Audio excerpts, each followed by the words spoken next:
भोलेनाथ का मन राम कथा सुनने के लिए हुआ और त्रेता युग चल रहा था। त्रेता युग में राम जी का अवतार भी हो चुका है। राम जी की जो अर्धांगिनी है भगवती सीता का रावण ने हरण कर लिया और सीता के वियोग में राम जी बन बन भटक रहे हैं, रो रहे हैं, सीता को ढूंढ रहे। प्रभु की नरलीला प्रारंभ है और ऐसे समय में भोलेनाथ का मन हुआ है कि मुझे तो राम कथा सुनना है। और किसके मुख से? कहा कुंभज ऋषि के मुख से सुनना है। भोलेनाथ उत्तर भारत में कैलाश पर्वत पर विराजमान है और कुंभज ऋषि दक्षिण भारत में। जब भोलेनाथ के मन में राम कथा सुनने की इच्छा जागृत हुई तो हजारों फुट ऊंचे कैलाश पर्वत से उतर करके उत्तर भारत से दक्षिण भारत कुंभज ऋषि के आश्रम भोलेनाथ पधारे और रामचरितमानस में बाबा तुलसी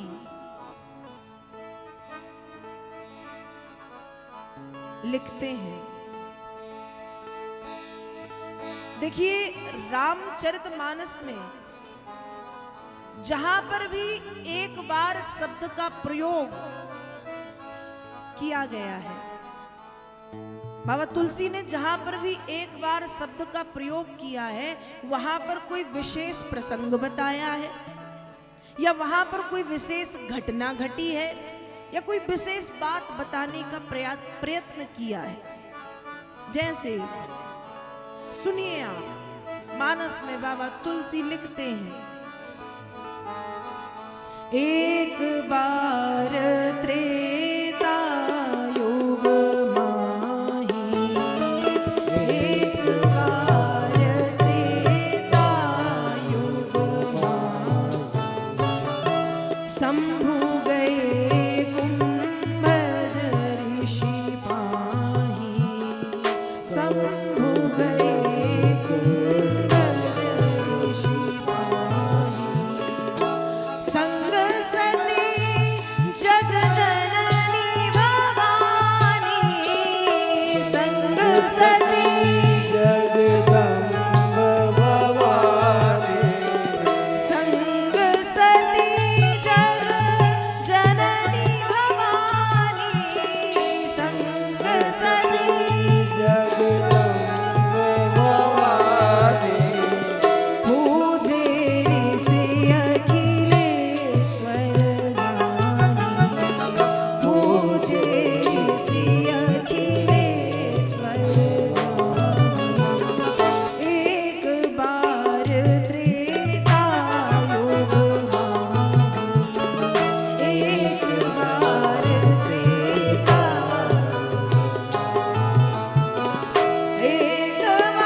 रामचरितमानस में बाबा तुलसी ने जहां पर भी एक बार शब्द का प्रयोग किया है वहां पर कुछ विशेष घटना घटी है, कोई विशेष प्रसंग बताया है या कोई बहुत विशेष बात बताई है।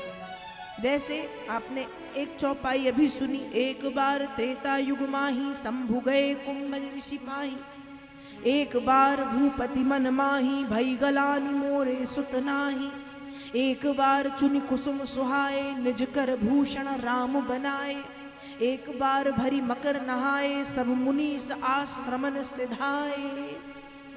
तो जहां भी एक बार शब्द का प्रयोग किया है, आप जब रामचरितमानस पढ़ें तो ध्यान दीजिए, कोई विशेष बात बताइए।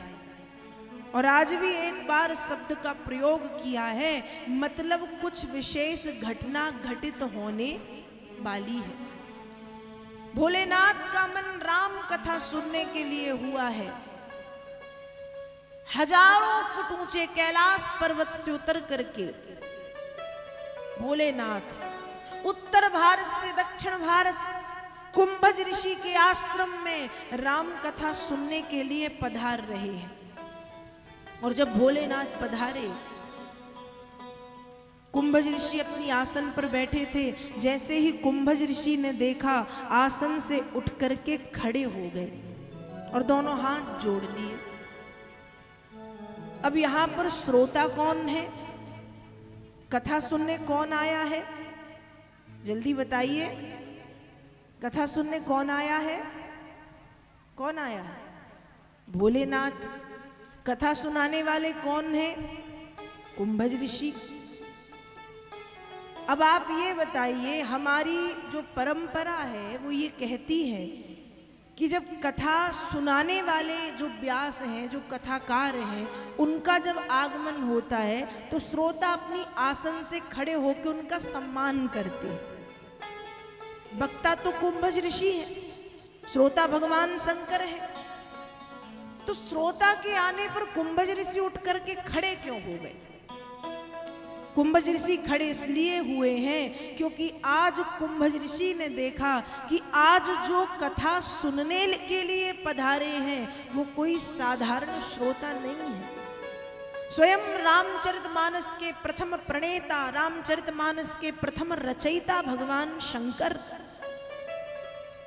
मानस में बाबा तुलसी लिखते हैं, रचि महेश मानस निज राखा, पाई सुसमय सिवासन भाखा, ताते राम चरित मानस पर, धरु नाम ही हेरी हरसि हर। तो कुंभज ऋषि ने देखा कि रामचरितमानस के प्रथम प्रणेता, रामचरितमानस के प्रथम रचयिता, सबसे पहले रामचरितमानस की रचना करने वाले भोलेनाथ पधारे हैं। और जब रामचरितमानस की रचना करने वाले भगवान शंकर को आते हुए देखा तो कुंभज ऋषि अपनी आसन से उठ करके खड़े हो गए, भगवान शंकर को प्रणाम किया।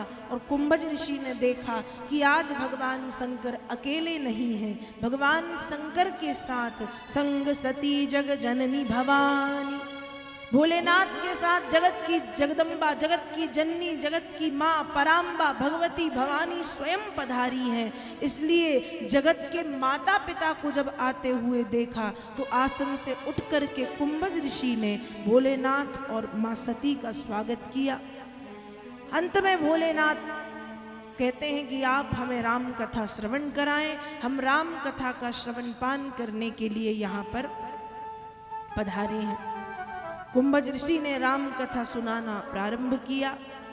राम कथा सुनने के बाद जब राम कथा पूर्ण हो गई तो भगवान शंकर कैलाश के लिए प्रस्थान करने लगे।